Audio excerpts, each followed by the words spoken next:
మరి ఈరోజు చంద్రబాబు నాయుడు గారి ప్రభుత్వం 2 ఏళ్ళకే మనం 3,31,000 కోట్లు అప్పు చేస్తే చంద్రబాబు నాయుడు గారి ప్రభుత్వం 2 ఏళ్ళకే వాళ్ళు చేసిన గ్రాస్ అప్పులు, వాళ్ళు చేసిన కమిటెడ్ అప్పులు గ్రాస్ అప్పులు ఈ 2 కలిపితే 2 ఏళ్ళకే 3,30,000 కోట్లు దాటాయి. కానీ ప్రజలకు మనం ఇంతకు ముందు చేస్తూ ఉన్న అన్ని పథకాలు రద్దయిపోయినాయి. ఈయన ఇచ్చిన సూపర్ 6, సూపర్ 7 మాటలన్నీ కూడా మోసాలుగా తేలిపోయాయి. బటన్లు లేవు, ప్రజలకు ఇచ్చింది లేదు. కానీ అప్పులు చూస్తే 2 ఏళ్ళకే మనం 5 ఏళ్లలో చేసిన అప్పులకు ఈయన 2 ఏళ్ళకే 3,30,000 కోట్ల రూపాయలు ఈయన చేసిన గ్రాస్ అప్పులు, చేసిన అప్పులు, కమిటెడ్ అప్పులు. ఇక ఈ డబ్బంతా ఎవరి జోబీ లేకపోతూ ఉంది. నిజంగా ప్రతి ఇంట్లో కూడా ఈ సంభాషణ జరుగుతూ ఉంది. జగన్ ఎలా చేయగలిగాడు, చంద్రబాబు నాయుడు ఎందుకు చేయలేకపోతా ఉన్నాడు? కారణం, జగన్ ప్రతి అడుగులోనూ కూడా ప్రజల గురించి ఆలోచన చేశాడు, పేదల గురించి ఆలోచన చేశాడు. ప్రతి అడుగులో కూడా అవినీతి అనేది జరగకుండా ప్రతి ఇంటికి నేరుగా పంపించాడు.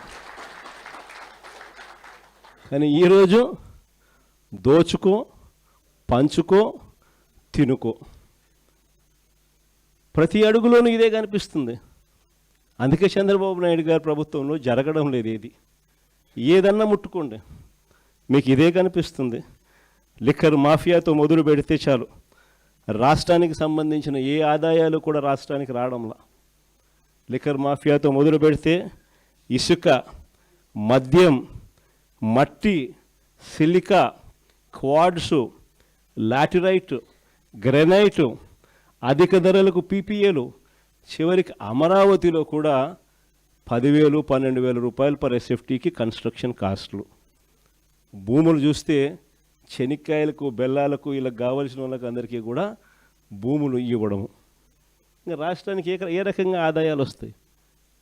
రాష్ట్రానికి రావాల్సిన ఆదాయాలు రాష్ట్రానికి రాకుండా మీ సొంత జోబులు నింపుకు ఒక కార్యక్రమాన్ని చేస్తూ ఉన్నప్పుడు రాష్ట్ర ఖజానా దివాలా తీక ఇంకా ఏమవుతుంది? అందుకే చంద్రబాబు నాయుడు గారి ప్రభుత్వంలో ఈరోజు రాష్ట్రం పరిస్థితి ఇంత అధ్వానంగా తయారైన పరిస్థితి ఈరోజు కనిపిస్తూ ఉంది. మరోవైపు చూస్తే చంద్రబాబు నాయుడు గారి పరిపాలనలో నిజంగా ఆశ్చర్యం కలిగించే విషయాలు కనిపిస్తాయి. ఎందుకు ఈ విషయాలు చెప్తున్నాను అని అంటే, మనందరికీ కూడా మొన్న ఈ మధ్య కాలంలోనే 2 రోజుల కిందటగా టీవీలలో, పేపర్లలోనూ, సోషల్ మీడియాలోనూ విపరీతంగా వైరల్ అవుతూ ఉన్న వార్తా విషయాలు మనందరికీ కూడా కనిపిస్తూ ఉన్నాయి. ఈ మధ్యకాలంలోనే చూసాం, పుట్టా మహేష్ డ్రగ్స్ సేవిస్తూ, డ్రగ్స్ తీసుకుంటూ పట్టుబడ్డ ఫస్ట్ ఏకైక పార్లమెంటు సభ్యుడు. ఇంతవరకు పార్లమెంటు సభ్యుల చరిత్రలో ఈ మాదిరిగా డ్రగ్స్ తీసుకుంటూ, ఈ మాదిరిగా బుక్ అయిన వ్యక్తి పార్లమెంటు చరిత్రలో లేడు. ఫస్ట్ సభ్యుడు. అది ఇక్కడితో మొదలు కాల. ఆశ్చర్యం ఏమిటో తెలుసా?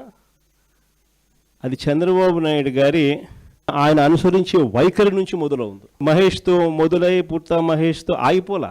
దీనికి ముందు ఎన్నెన్ని జరిగినాయి, ఎలా జరిగినాయి, చంద్రబాబు నాయుడు గారు వ్యవహరించిన తీరు ఎలా ఉంది, యాక్షన్ తీసుకోవాల్సిన సమయంలో ఆయన యాక్షన్ తీసుకుంటున్నాడా, ఒక పాలకుడు, ఒక నాయకుడుకు ఉండాల్సిన గుణాలు చంద్రబాబు నాయుడులో ఉన్నాయా అని ఒక్కసారి వెనక్కి తిరిగి చూస్తే ప్రతి అడుగులోనూ కూడా మనకు కనిపించేది ఏమిటి అని అంటే, చంద్రబాబు నాయుడు గారిలో ఈ గుణాలు ఎక్కడా కూడా కనిపించలేదు. కాబట్టే విచ్చలవిడిగా జరుగుతూ ఉన్నాయి ఇవన్నీ కూడా.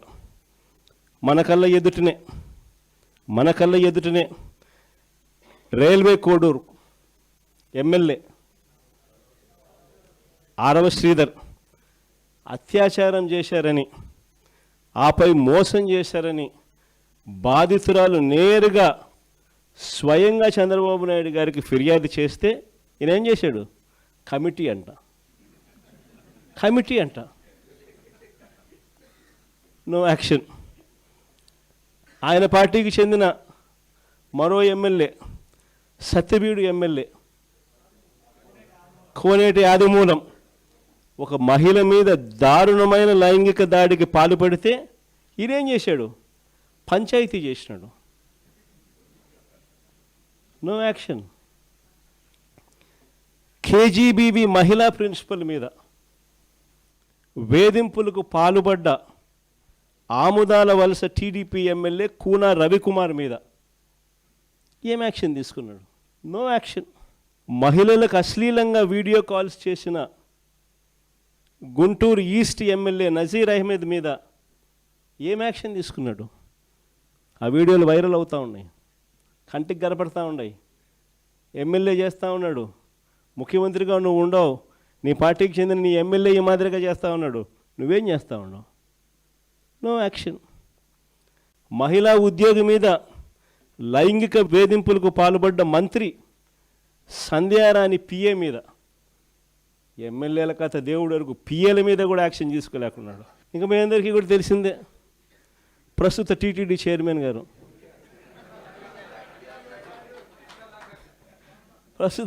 చైర్మన్ గారు, ఆయననైతే ఒక మహిళను మోసం చేసి వీడియోతో ఫోటోలతో అడ్డంగా దొరికిపోయినా కూడా నో యాక్షన్.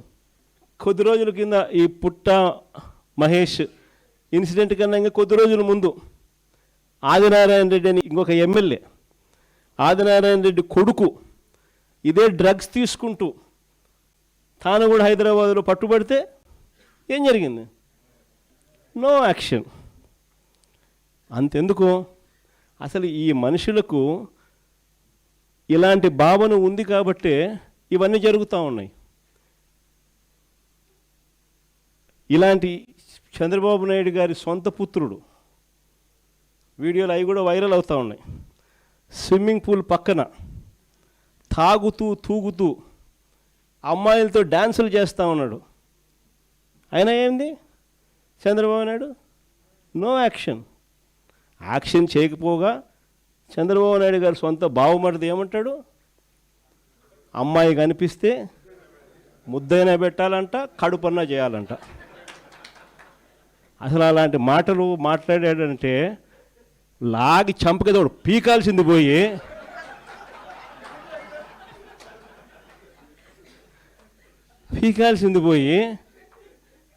హహహ నవ్వుతారు. మన చంద్రబాబు నాయుడు ఏమంటాడు? ఆయన కూడా ఆయన మనస్తత్వం ఆయన ఏమంటాడు? యాక్షన్ తీసుకోవాల్సిన చోట నేను చిన్నప్పుడు ఇంతకన్నా బాగా చేసిన అంటాడు.